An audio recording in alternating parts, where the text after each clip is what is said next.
Hello friends, नमस्कार, सत श्री अकाल, सलाम। This is Amit Kapoor. So as astrology पे प्रैक्टिस करते करते सबसे पहली बात तो आपको पता है कि मैं एस्ट्रोलॉजी का स्टूडेंट हूँ। एस्ट्रोलॉजी पे रिसर्च कर रहा हूँ, एस्ट्रोलॉजी पे प्रैक्टिस कर रहा हूँ। एस्ट्रोलॉजी पे प्रैक्टिस करते करते और लोगों के साथ काउंसलिंग या सिटिंग करते करते मुझे एक चीज़ समझ आई कि इंसान, ग्रह उसको मारे या ना मारे, आदमी अपने भय से, अपने बनाए हुए एक नेगेटिव ओरे से दशाओं में या अपने समय में पॉजिटिव और नेगेटिव फीलिंग को फील करता है। Like I give you one example, if you have a Rahu mahadasha, if you have a Ketu mahadasha, if you have any malefic planet mahadasha, that is a natural malefic. Like Rahu Ketu are natural malefic planets. अगर आपके ऊपर इन planets की दशाएं चल रही हैं तो आपके बर्थ चार्ट में चाहे वो स्ट्रांग हों, अच्छे बैठे हों, अच्छे हाउस में बैठे हों, उसके बावजूद you are not happy, you are not comfortable. क्यों? आपके दिमाग में ना एक छोटी सी वहम, जिसको बोलते हैं एक छोटी सी सुई, वो चुभ गई है कि मेरे ऊपर राहु की दशा 18 साल की है, मेरे साथ कुछ अच्छा नहीं होगा। मेरे ऊपर 7 साल की केतु की दशा है, मेरे साथ कुछ अच्छा नहीं होगा। जो सबसे गलत बात है, सबसे गलत बात है, आपकी खुद की बनाया हुआ आपका नेगेटिव ओरा आपकी सक्सेस को रोकता है। आप ये याद रखना, हमारे दिमाग में एक तो दिमाग आगे, एक पीछे हमारा सबकॉन्शियस माइंड है। आप जो सोचते हैं, आप जो भी एक्टिविटीज़ को सोचते हैं या प्लान करते हैं, वो सबकॉन्शियस माइंड हमारा 24 आवर एक्टिव रहता है। जब आप सो भी रहे होते हैं, रेस्ट भी कर रहे होते हैं, तो भी हमारे जो सबकॉन्शियस माइंड में वो चीज़ें एक्टिव रहती हैं और वो चलती रहती हैं। क्योंकि आपने अपने बारे में नेगेटिव थॉट रखी हुई है कि मेरे साथ ये कभी अच्छा नहीं होगा, क्योंकि मेरे ऊपर 18 साल की दशा है, तो जब राहु की दशा खत्म होगी तभी मेरे साथ अच्छा होगा। मैं मानता हूँ किसी किसी बर्थ चार्ट में राहु केतु की या सैटर्न की प्लेसमेंट अच्छी नहीं होती तो अपनी दशाओं में बहुत बुरा इफेक्ट देते हैं, लोग सफ़र करते हैं, आई एग्री। लेकिन 100% ऐसा नहीं है। I see lot of birth chart. There is a lot of peoples. They are rising a lot during the malefic planets Mahadasha. That I'm talking about natural malefic like Rahu Ketu. I'm not talking about in your birth chart Mercury is malefic or Jupiter is malefic. I'm not talking about that. I am talking about natural malefic like Rahu, Ketu and Saturn. But सबसे पहले ज़रूरी है अपने दिमाग को positive करना।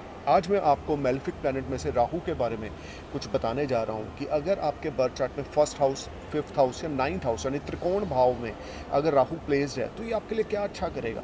पीछे मैंने एक वीडियो बनाई थी और वो वीडियो बनाई थी कि malefic planet always give good results in upachaya bhava like 3, 6, 10 और 11।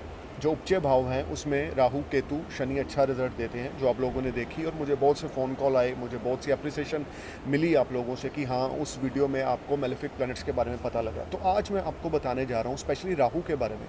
इन this video I am talking about Rahu if places in first house, fifth house and ninth house, which type of effect Rahu give you. Rahu is a planet of shadow planet. That all you know very well about Rahu because I'm talking about a lot of things about Rahu in my every video. But in short description, I just let you know about one thing. Rahu is a mystical planet, रहस्यमय ग्रह, एक ऐसा ग्रह है जो solar system की चीज़ों को यानी कि हमारे लाइफस्टाइल को, हमारे कलयुग में खास करके हमारे भौतिक सुखों को रिप्रेजेंट करता है। आप ये समझ के चलें, राहु के बिना ज्ञान अधूरा है। आप सुन के शायद हैरान होंगे, अगर आपके बर्थ चार्ट में राहु फर्स्ट हाउस में है, फिफ्थ हाउस में और नाइन्थ हाउस में और अकेला प्लेस्ड है, आई am talking again and again, if malefic planet placed alone in 3, 6, 10, 11, first 5 and 9, it will give fantastic results. देखें, एक चीज़ आप दिमाग में रख के चलें, सिर्फ यही नहीं होता कि मेरे ऊपर यार मेरे ऊपर कुछ बुरा हो रहा है तो मेरे ऊपर राहु की दशा है। वो सिर्फ राहु की दशा करके नहीं हो सकता किसी और प्लैनेट का गोचर ट्रांजिट आपके लिए अच्छा रिजल्ट ना दे रहा हो या अंतरदशा बीच में अच्छी ना चल रही हो। आप सारे का सारा दोष राहु को मत दें, because Rahu always give lot of knowledge. Rahu always give lot of you can say कि रियलिटी से तो आपको दूर रखेगा लेकिन नॉलेज आपको बड़ी देगा, क्योंकि सरस्वती माता राहु को रिप्रेजेंट करते हैं। अगर आपके बर्थ चार्ट में फर्स्ट हाउस में राहु प्लेस्ड है, वहाँ पर किसी किस्म का ये कंजक्शन में नहीं है, मरकरी, मार्स, जुपिटर, सन, मून के साथ अकेले प्लेस्ड है, एग्जाल्टेड है या ऑन साइन में है। वर्गों को आप ऑन साइन समझ लें कि एग्जाल्टेड है राहु, तो जेमिनी को आप उसको एग्जाल्टेड साइन में समझ लें और वर्गों में को आप ऑन साइन में समझ लें। अगर ऐसी पोजीशन में है या टॉरस साइन का है, आपके फर्स्ट हाउस में नेटल चार्ट में प्लेस्ड है, तो आपको ये बहुत नॉलेज देगा।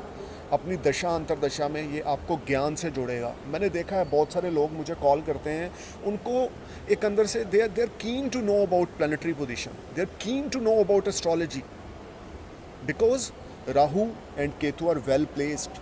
राहु अगर आपके पिछले जन्म की गठरी लेकर घूम रहा है ना आपके बर्थ चार्ट में, तो राहु आपको ज्ञान देने के लिए तैयार बैठा है। अगर आपके त्रिकोण में है, फर्स्ट हाउस में, फिफ्थ हाउस में या नाइन्थ हाउस में है, you will get lot of achievements during Rahu महादशा और अंतरदशा।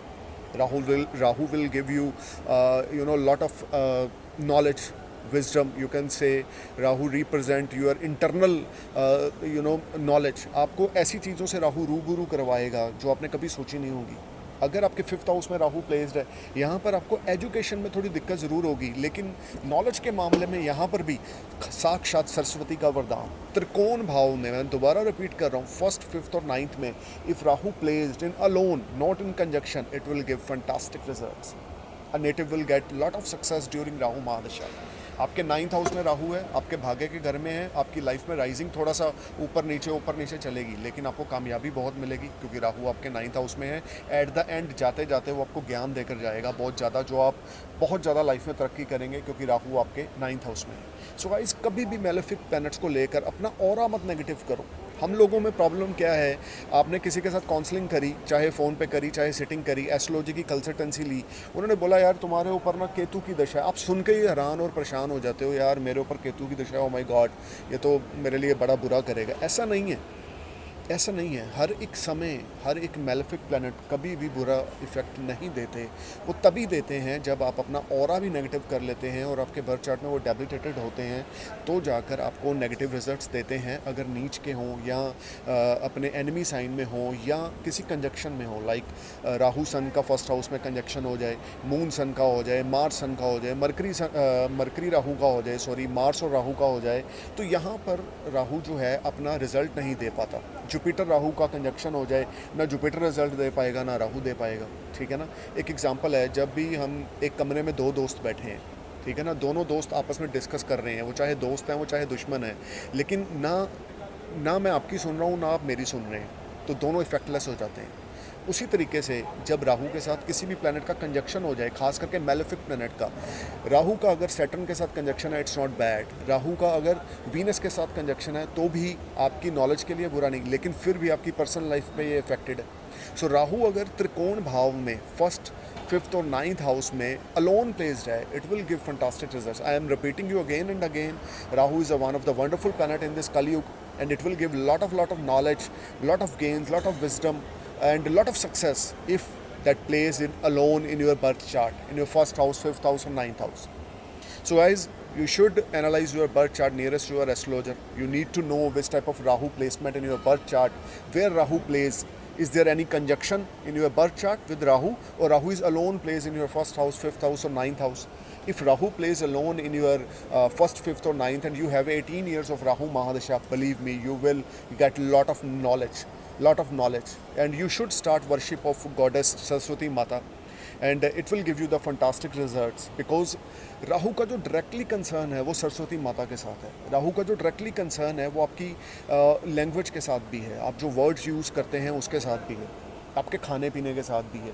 अगर आपके ऊपर राहु की दशा है, नॉन वेज बिल्कुल ना खाएं, बिल्कुल भी ना खाएं, गॉड फेयरिंग हो जाएं, मंदिर गुरुद्वारे में ज़रूर जाएं, चाहे आधे घंटे के लिए जाएं, वहाँ जाकर बैठें, भगवान का उच्चारण करें, सिमरन करें, सात्विक हो जाएं। अगर आपके ऊपर राहु की दशा है, जितने ज़्यादा आप एक अच्छे प्लानिंग के साथ एक हैप्पी लाइफ जिएंगे, उतनी ज़्यादा आप लाइफ में तरक्की करेंगे। So guys, you need to know where Rahu places in your birth chart. Is Rahu placed in your first house, fifth house, or ninth house, or is Rahu placed in your birth chart in debilitated sign, or exalted sign, or friendly sign, or enemy sign, or is there any conjunction of Rahu is in your birth chart? You need to know everything about your birth chart, because birth chart is the root of your life. If you want to grow in this life, must consult nearest astrologer. He will guide you which type of lifestyle you will enjoy throughout life, and which Mahadasha is right now active in your birth chart, because Mahadasha play a biggest role than transit. Okay, you can listen the transit videos for every astrologer, any astrologer, but Mahadasha play a 80% role in your life, 20% transit play a role in your life. So guys, thank you for watching my channel and my videos. I'm really very thankful for your support and your love which you given me with my folding hands. Stay positive, stay happy, take care of yourself. Namaskar, Sat Sri Akal, Salam, Jai Hind.